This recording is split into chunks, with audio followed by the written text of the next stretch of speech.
bread at the Blue Willow was always served warm, wrapped in a thick slate-gray linen napkin that smelled faintly of lavender and toasted yeast. I remember the weight of the silver butter knife in my hand.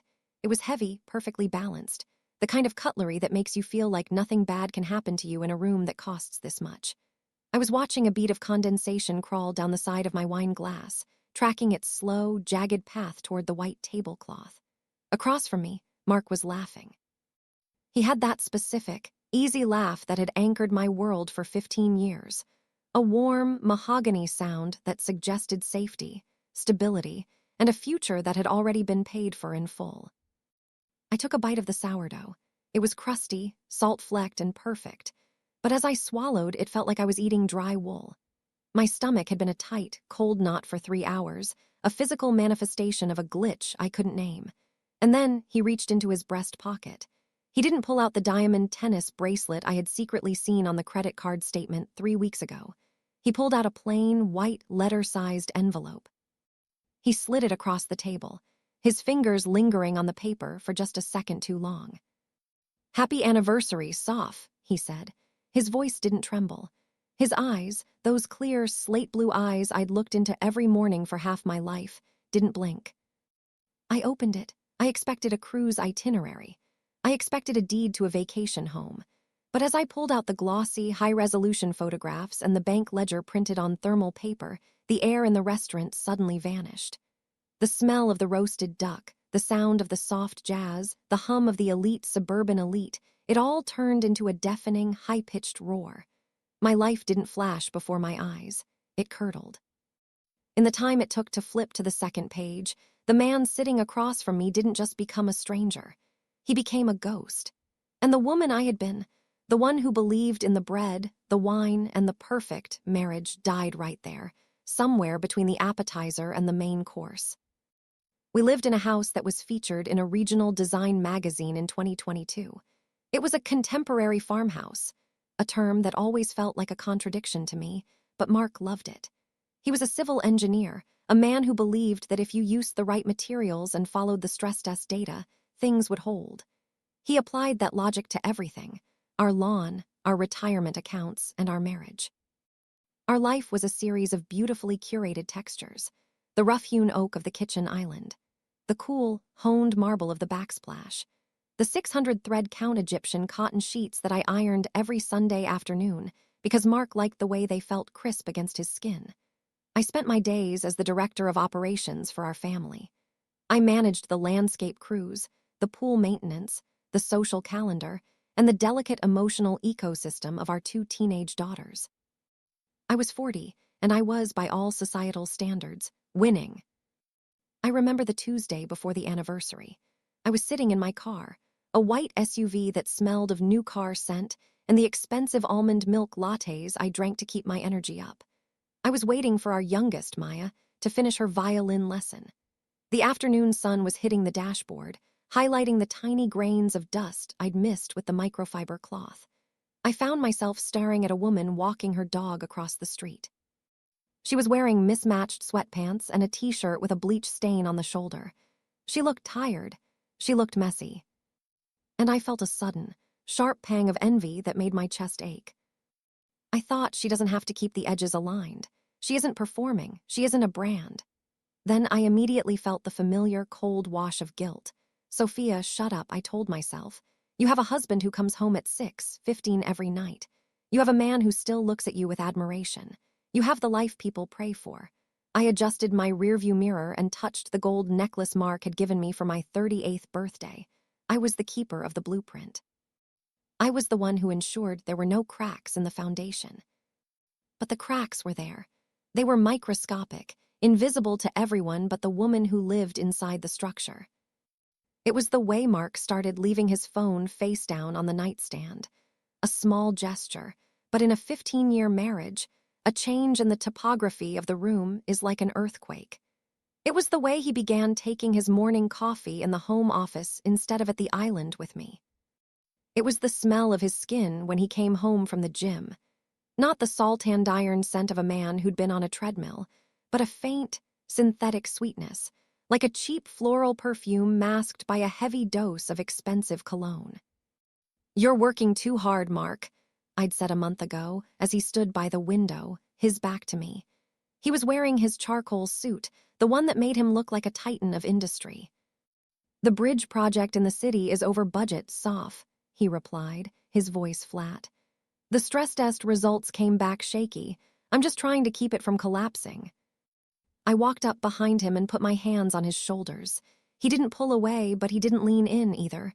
He felt like a statue, cold, inert. "We're okay, right?" I whispered into the fabric of his blazer. "Of course we're okay," he said. He turned around and gave me that smile, the one I call the client smile. It was wide, bright, and reached exactly nowhere near his eyes. "We're the gold standard, remember?" The gold standard. That's what we were called at the country club, the couple that made it look easy. I spent the days leading up to our anniversary leaning into the lie. I bought a new dress, a deep emerald silk that cost more than my first car. I booked the table at the Blue Willow 3 months in advance. I wanted to create a space so perfect, so us, that the shaky stress tests of our marriage would simply stabilize by the sheer force of our history. On the night of the dinner, the house was silent. The girls were at a sleepover. I stood in front of the full-length mirror in our walk-in closet, the air smelling of Mark Cedar shoe trees and my night jasmine perfume. I applied my lipstick, a shade called Unstoppable Red, and I looked at my reflection. I looked like the woman from the magazine. I looked like a woman who had everything under control. But as I reached for my clutch, I noticed my hands were trembling. Just a tiny, rhythmic vibration. I stared at them, my heart thumping against my ribs like a trapped bird. "Ready?" Mark asked, appearing in the doorway. He looked spectacular. He looked like the man I'd fallen in face-first love with at 25. He looked like the father of my children. "Ready," I said. As we walked down the stairs, the heels of my shoes clicking sharply against the white oak, I felt a sudden, irrational urge to turn around. To run back to the bedroom, lock the door, and stay in the dark until the morning. I felt like the house was holding its breath. I felt like the walls knew something I didn't. We got into the car. The leather was cool. The air conditioning hummed. Mark reached over and took my hand, his thumbs stroking my knuckles in that familiar, rhythmic way. 15 years, Sophia," he said softly. "Look how far we've come." I looked out the window at the manicured hedges of our neighborhood, the perfect street lamps, the quiet, safe beauty of our world. I thought about the envelope I didn't know about yet. I thought about the jewelry charge I'd assumed was for me. "We've come exactly where we were supposed to," I said. And as we pulled out of the driveway, the garage door sliding shut with its final, heavy thud, I didn't realize that I was looking at my life for the very last time. They say that when a building is about to collapse, it doesn't always start with a thunderous crack. It starts with creep, a slow, microscopic movement of the foundation that most people wouldn't notice unless they were looking for it with a laser level. Looking back, the last 6 months of my marriage were a masterclass in emotional creep. The shift started in the kitchen, the heart of our contemporary farmhouse. For 15 years, our mornings had a specific, rhythmic intimacy. Mark would be at the espresso machine, the steam wand hissing, and I would be at the island, packing lunches or scrolling through the family calendar. We would bump into each other, a hip check here, a hand on the small of the back there. It was a physical language that said, "I see you. You are my home." Then, around 6 months ago, the language changed to a dialect of avoidance. I remember a Tuesday in November. The light was that flat, depressing gray that makes suburban cul-de-sacs look like they're underwater. I was standing by the sink, and Mark walked in. He didn't touch my back. He didn't even catch my eye. He moved around me with the practiced precision of a ghost, his body angled away at a sharp 45-degree tilt. "Did you get the winter tires put on the SUV?" he asked, his voice buried in the depths of the refrigerator. "I did," I said, watching his reflection in the window. "And I booked the girls' dental cleanings for the 15th. We're all set for the holidays." "Good," he muttered. He grabbed a carton of almond milk and retreated to his home office. He didn't take a mug. He didn't stay for the conversation. He just withdrew. It was the home office that became the first border wall.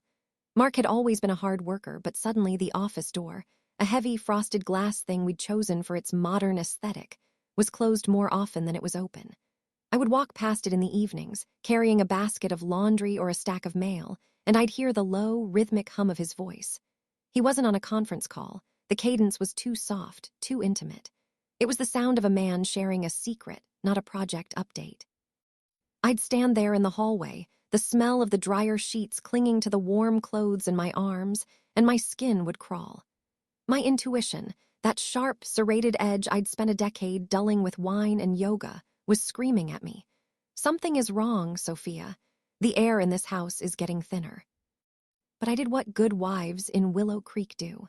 I gaslit myself. I told myself he was stressed about the bridge project. I told myself it was just a midlife slump. I doubled down on the perfection. I made his favorite meals, osso buco that simmered for 6 hours until the meat fell off the bone. I bought the expensive bourbon he liked.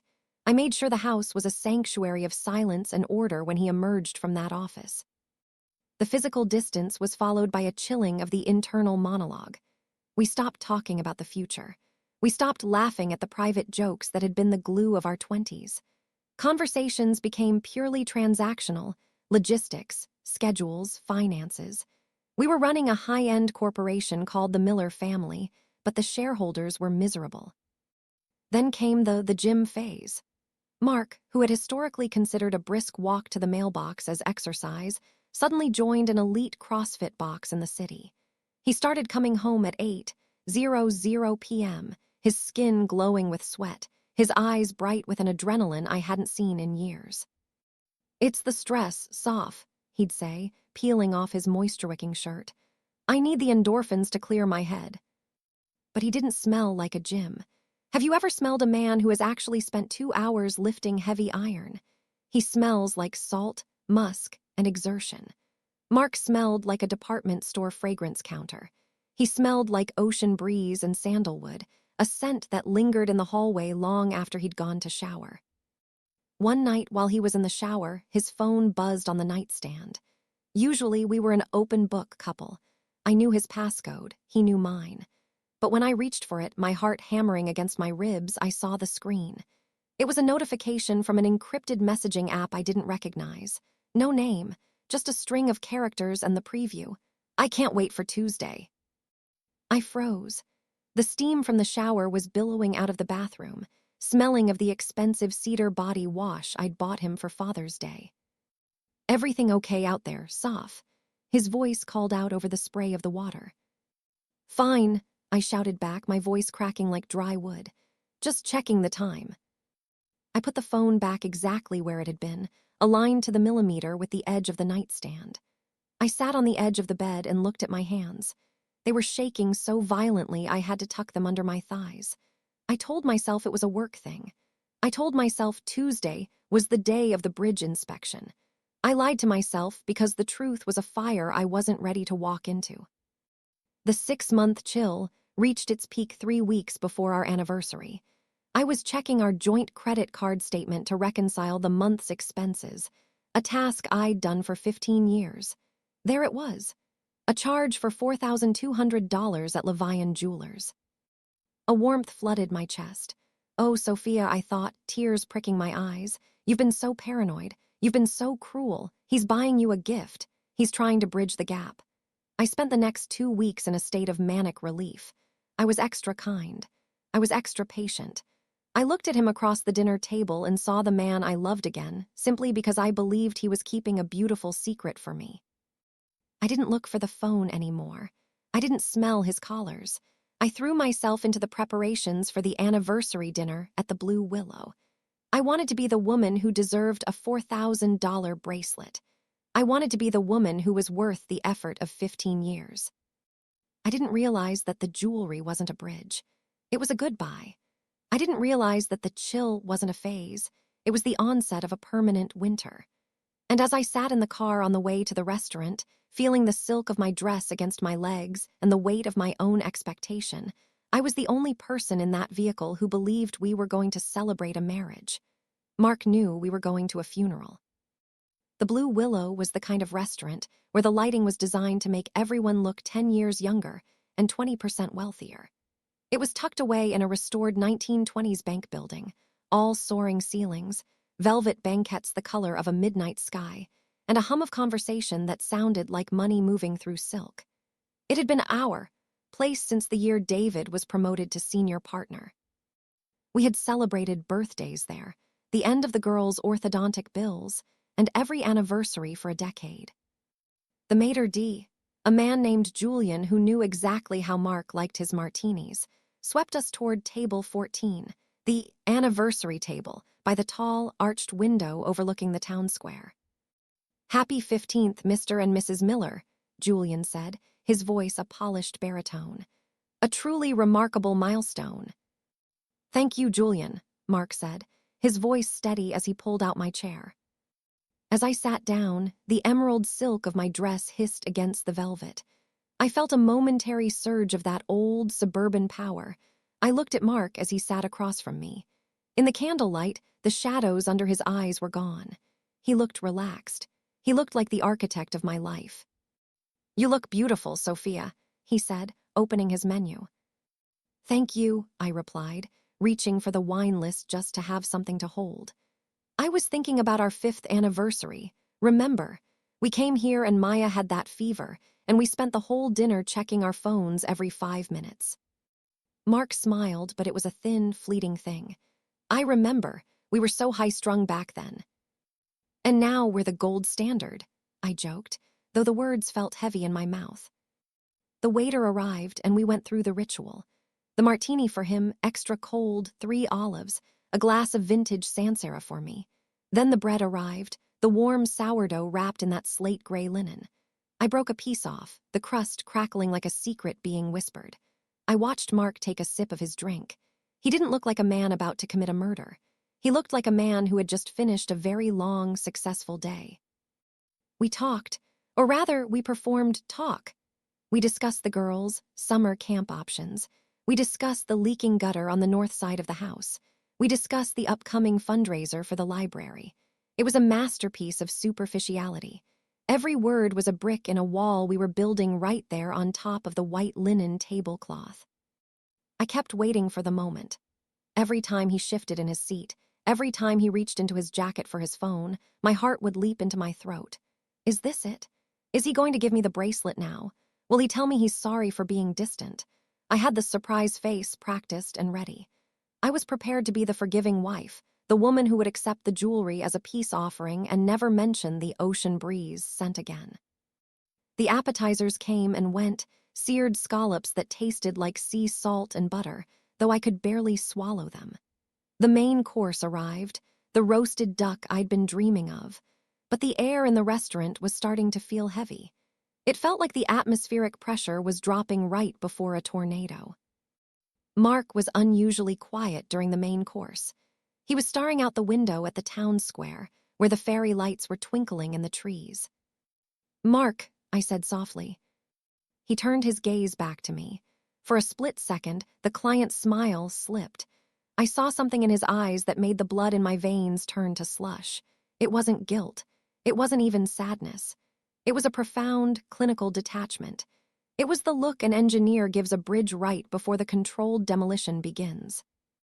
"I've been thinking a lot about the bridge project, Soph," he said, his voice conversational. "I know, honey. It's been a lot of stress." "No," he said, setting his fork down with a deliberate clink against the china. "I mean, I've been thinking about the structure, about how much weight a thing can hold before it just gives up. You can reinforce it, you can paint it, you can make it look like the most stable thing in the world.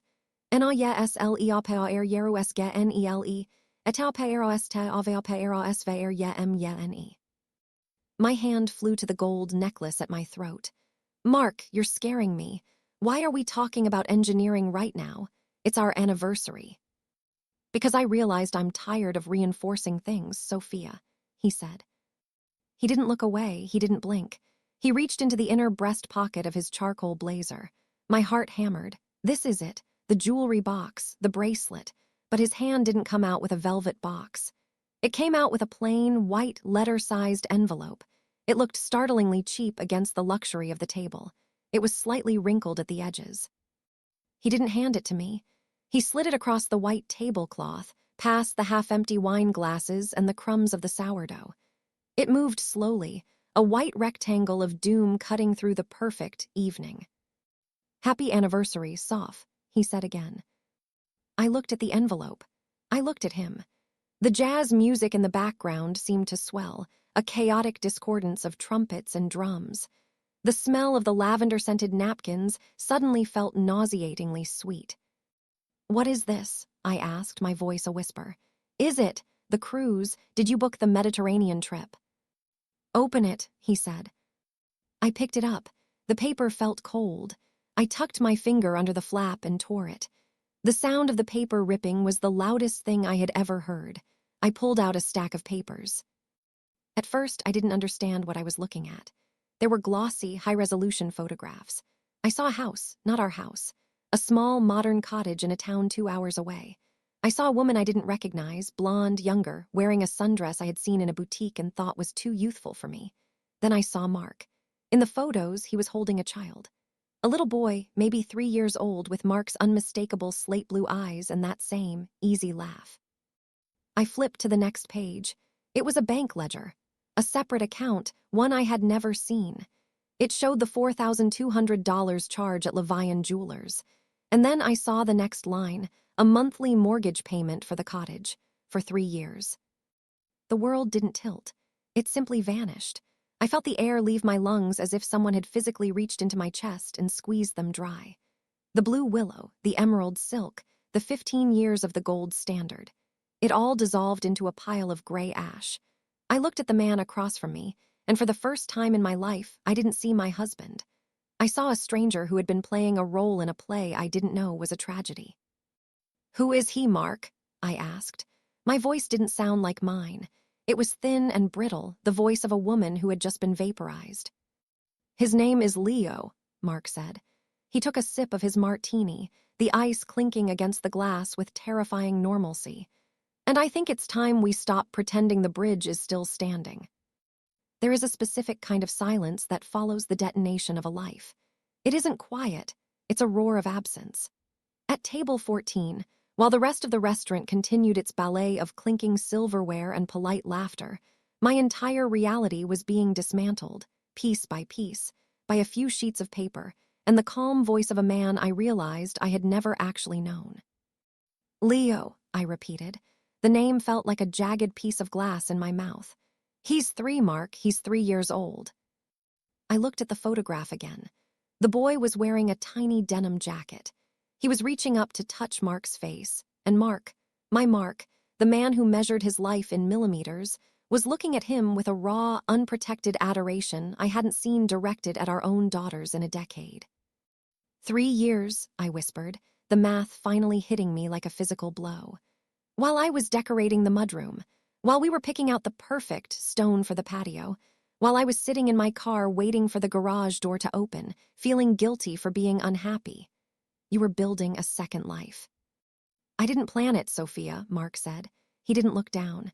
He didn't show the shame that a normal person should feel. He looked at me with the clinical detachment of an engineer explaining a catastrophic structural failure. "It just happened. And then it became the only thing that felt real. This life, the house, the club, the gold standard, it was just maintenance. I was just keeping the lights on for you." The $4,200 bracelet, the one I thought was my peace offering.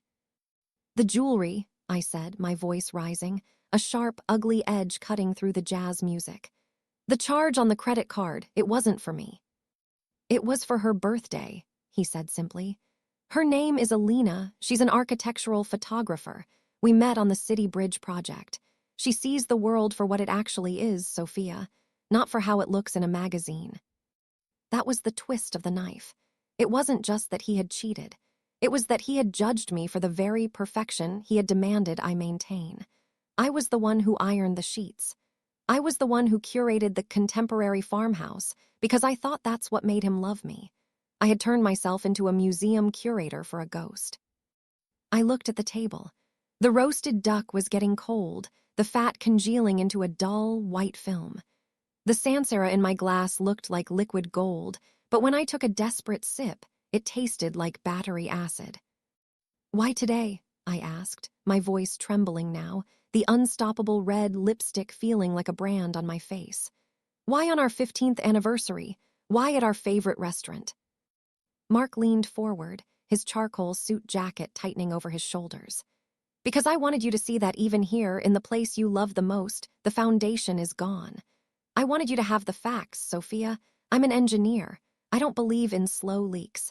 I believe in controlled demolitions. I've already moved my things into a storage unit. The lawyers will contact you on Monday. He stood up. He didn't wait for me to scream. He didn't wait for me to throw the wine in his face.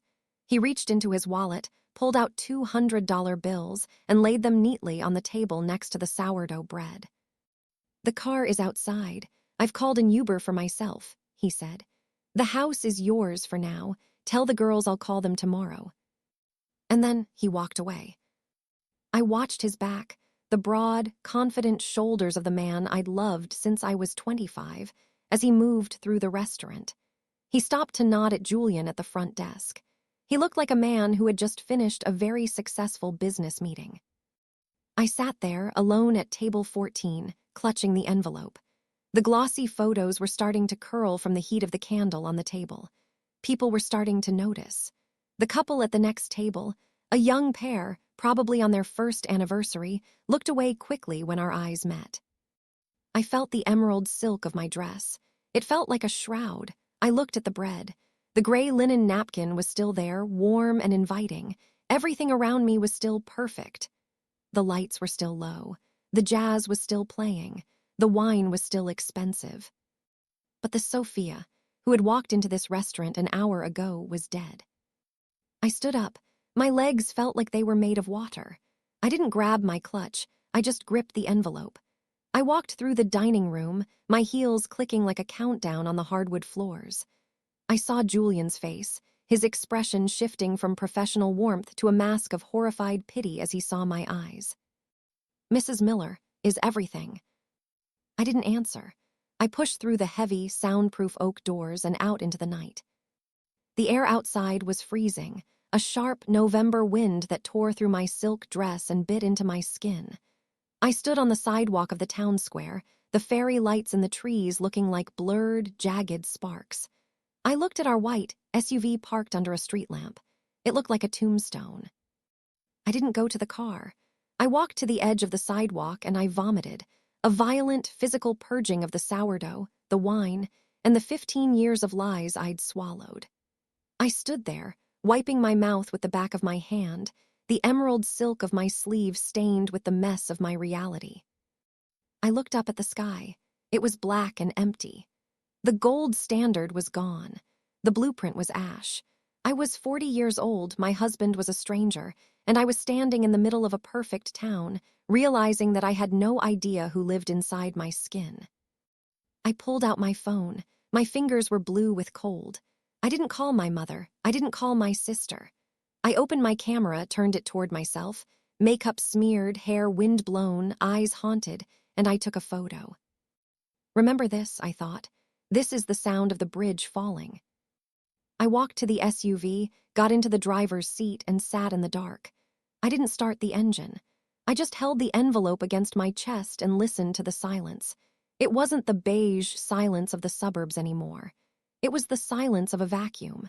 And for the first time in my life, I wasn't afraid of the dark. I was the dark. The drive home was a blur of street lamps and mechanical muscle memory. I didn't drive fast. I drove with a terrifying robotic precision. I stayed exactly 3 miles under the speed limit. I used my blinkers for every turn on the empty suburban roads. My brain had split in two. One half was navigating the white SUV through the winding lanes of Willow Creek, and the other half was trapped in a loop, replaying the way Mark had said the word Leo. When I pulled into the driveway, the motion sensor lights flooded the front of the house with a harsh, surgical glare. The contemporary farmhouse looked like a stage set after the actors had fled.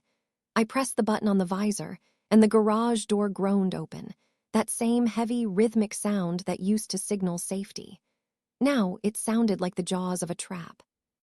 I walked into the mudroom. It smelled of lavender laundry pearls and the expensive lemon-scented floor wax I insisted the cleaners use. I kicked off my emerald heels. One of them hit the wainscoting with a dull thud, leaving a scuff mark I would have agonized over yesterday. Tonight, I just watched the mark as if it were an abstract painting. I walked through the house, turning on every single light. Click, the kitchen island pendants. Click, the recessed lighting in the living room. Click, the sconces in the hallway. I wanted to see it all. I wanted to see the house of glass for what it really was. I walked into Mark's home office. The air in there was still, smelling of his cedarwood cologne and the metallic scent of his high-end computer towers. I sat in his leather chair, the one that cost $3,000 and was ergonomically designed to support a man who was living two lives. I opened the envelope again under the bright desk lamp. I spread the photos out on his clean, mahogany desk. I looked at Alina. She had a messy ponytail. She was wearing a sweater that looked soft and pilled at the elbows. She looked like she didn't care about crown molding or the thread count of her sheets. She looked like she was actually in her life, not just managing it. And the boy, Leo, I traced the curve of his cheek in the photo. He had Mark's chin. My daughters, Maya and Chloe, had my rounded jawline. This little boy was the stress test results Mark had mentioned. He was the proof that our foundation hadn't just cracked, it had been built on a hollow chamber. Around 2:00 a.m., the adrenaline began to curdle into a cold, hollow exhaustion. I walked into our primary bedroom. The king-sized bed was made with military precision, the decorative pillows stacked like sandbags. I reached out and touched Mark's side of the bed. It was cold. It was empty. I opened his dresser drawer. It was empty. He hadn't lied about the storage unit. He had been moving his life out in increments for weeks. A few shirts here, a pair of shoes there, while I was busy picking out the perfect napkin rings for our anniversary dinner. I had been a director of operations for a company that had already gone bankrupt. I sat on the floor of the walk-in closet, surrounded by my rows of silk blouses and designer bags. I felt a sudden, violent urge to destroy it all. I wanted to rip the wallpaper off the walls. I wanted to smash the hand-blown glass lamps. I wanted to scream until the neighbors in their own house of glass woke up and saw the wreckage. But instead, I just felt heavy. I felt the weight of 40 years of being good. Being the good daughter, the good student, the good VP, the good wife.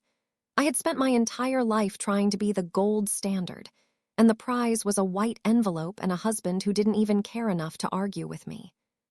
I looked at my reflection in the full-length mirror on the closet door. The unstoppable red lipstick was smeared. There was a smudge of mascara under my left eye. I looked like a woman who had survived a crash, and in a way, I had. The bridge had collapsed, and I was the only survivor left in the debris. I reached into the back of the closet and pulled out a dusty, black duffel bag I hadn't used since college. I started grabbing things. Not the silk, not the investment pieces. I grabbed my old college sweatshirt, a pair of worn-out jeans, my journals, and a stack of photos of my daughters. The silence of the house was different now. It wasn't the beige silence of peace. It was the expectant silence of a theater before the final act. I realized that the house wasn't a home. It was a museum of the woman I was supposed to be, and I didn't want to be her curator anymore. I walked back into the kitchen and sat at the island. I pulled out a yellow legal pad and a pen. I didn't write a letter to Mark. He didn't deserve my words. I wrote a letter to my daughters. My darlings, I wrote, my hand finally steady. Everything you think you know about this house is about to change. It's going to be loud. It's going to be messy. But I promise you, we are finally going to start telling the truth. I laid the letter on the marble island, right next to the $200 bottle of wine Mark had bought for the celebration. I looked at the kitchen, the perfect kitchen that had been featured in magazines. It looked small. It looked irrelevant. The sun began to peek over the manicured hedges of Willow Creek, casting long, pale shadows across the lawn. The aftermath was over. The reinvention was about to begin. I didn't know where I was going, but as I zipped up the black duffel bag, I realized I wasn't waiting for the garage door to open anymore. I was the one holding the remote. The sun is fully up now, bleeding a pale, indifferent gold across the white oak floors of the living room. It's funny how the world doesn't stop when yours ends. The birds are still chirping in the manicured oaks outside, and I can hear the distant, rhythmic thwack of a neighbor's morning newspaper hitting their driveway. The suburbs are waking up, preparing to put on their costumes for another day of perfect living. I'm standing by the front door, the black duffel bag heavy against my hip. I look back one last time at the great room. It's a masterpiece of neutral tones, grays, creams, and sands. A beige period masterpiece. For years, I thought this aesthetic represented peace. Now I realize it was just a lack of courage. We chose colors that wouldn't offend anyone, built a life that wouldn't rattle the neighbors, and in the process, we bleached out everything that was actually human. Mark is gone. The man I thought was my partner is currently, likely, waking up in a sun-drenched cottage 2 hours away, smelling coffee made by a woman who isn't me, looking at a son I didn't know existed. The betrayal is a jagged weight in my chest, yes. It's a physical pain, like a bruised rib that hurts every time I draw a breath. But as I stand here, I feel something else rising up to meet the pain. I feel a terrifying, exhilarating lightness. When the envelope opened at the Blue Willow, it didn't just destroy my marriage, it destroyed the obligation to be perfect. The gold standard is dead. I don't have to worry about the scuff on the wainscoting anymore. I don't have to iron the sheets to earn a love that was never truly there. I don't have to perform for a husband who is already watching a different show. To the women watching this, the ones who feel that glitch in the air, the ones who notice the phone facing down or the subtle shift in the atmosphere of your home, I want to tell you, trust your skin. We are taught to be reasonable. We are taught that if there's no proof, we're just being insecure or hysterical. But the soul has its own stress test data. It knows when the bridge is rotting long before the first bolt snaps. Do not spend 3 years, or 15, gaslighting yourself to protect a blueprint that was drawn in disappearing ink. I am 40 years old. I am starting over with a smeared face and a duffel bag. My daughters will be awake soon, and I will have to be the one to tell them that their father is a stranger and their home is a crime scene of lies. It will be the hardest thing I've ever done. There will be screaming. There will be more broken glass. But for the first time in a decade, I am not a ghost in my own hallway. I am a woman who knows the truth, and the truth, as brutal and ugly as it is the only foundation worth building on. I walk out the front door and don't lock it. Let the world in. Let the dust settle. I get into the SUV, throw the bag into the passenger seat, and start the engine. The GPS screen glows, waiting for a destination. I don't put in an address. I just put the car in reverse and back out of the driveway, over the curb, and away from Willow Creek. My name is Sophia. I was the keeper of a perfect lie for 15 years. But today, I'm an amateur at being real. And honestly, I've never felt more powerful. Thank you for staying with me through this night. If you've ever found a white envelope of your own, whether it was a literal one or just a moment of sudden, brutal clarity, please share how you survived the first 24 hours in the comments. We are rebuilding our bridges together, one honest word at a time. I'm Sophia, and I'll see you in the next story.